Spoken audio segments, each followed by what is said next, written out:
चल बस एक राऊंड मारून येऊ. लेखक सुहास मयेकर. वाचक स्वर डॉक्टर अदिती काळमेघ. निस्वार्थ प्रार्थना. छत्रपती शिवाजी महाराज टर्मिनसच्या 6 नंबर फलाटावरून सुटणारी जलद गाडी पकडण्यासाठी ब्रिजवरून झपझप पायऱ्या उतरून गाडी पकडण्याच्या विचारात होतो.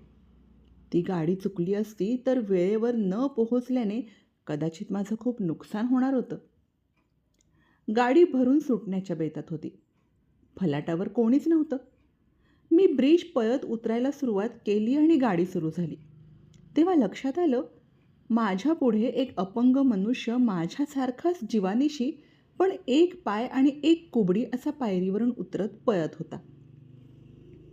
मनात विचार आला, त्याचीही गरज तितकीच असेल तर?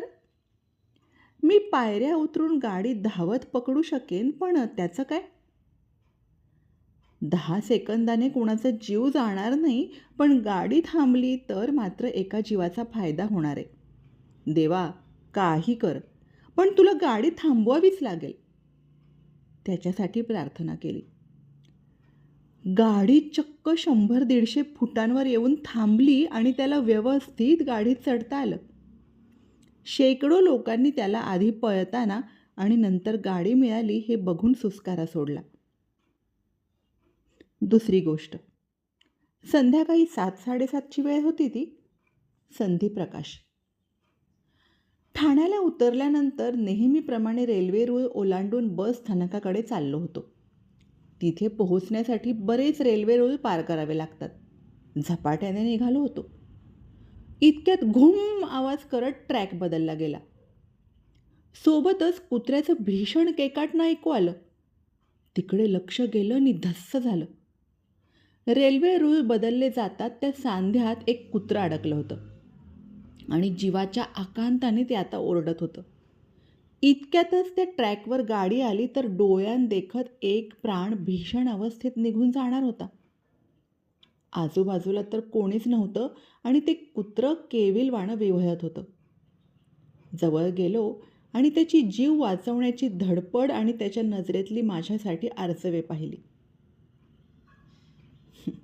कदाचित माणूस जातीच्या बुद्धिमत्तेवर त्याचा प्रचंड विश्वास असावा. तिथून सुटकेसाठी त्याने विश्वासाने पाहिलं माझ्याकडे.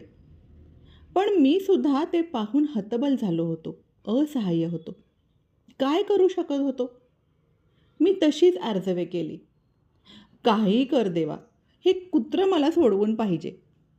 त्याची व्याकुळ काकुळतीला आलेली नजर, त्याचा जाब तुला द्यावा लागेल. आणि डोळे मिटलेले असतानाच पुन्हा घुम आवाज करीत ट्रॅक मूळ जागेवर गेला. ते कुत्रं सुटून जीवाच्या आकांताने पळालं आणि पुन्हा ट्रॅक बदलला गेला. हे फक्त 1-2 मिनिटात घडून गेलं होतं. शोधलं तर या गोष्टींना शास्त्रीय कारण असेल, पण आपल्याकडून अनवधानाने का होईना निस्वार्थ प्रार्थना होते तेव्हा एक अनाकलनीय तरी बलाढ्य शक्ती धावून येते असा मला विश्वास आहे. धन्यवाद.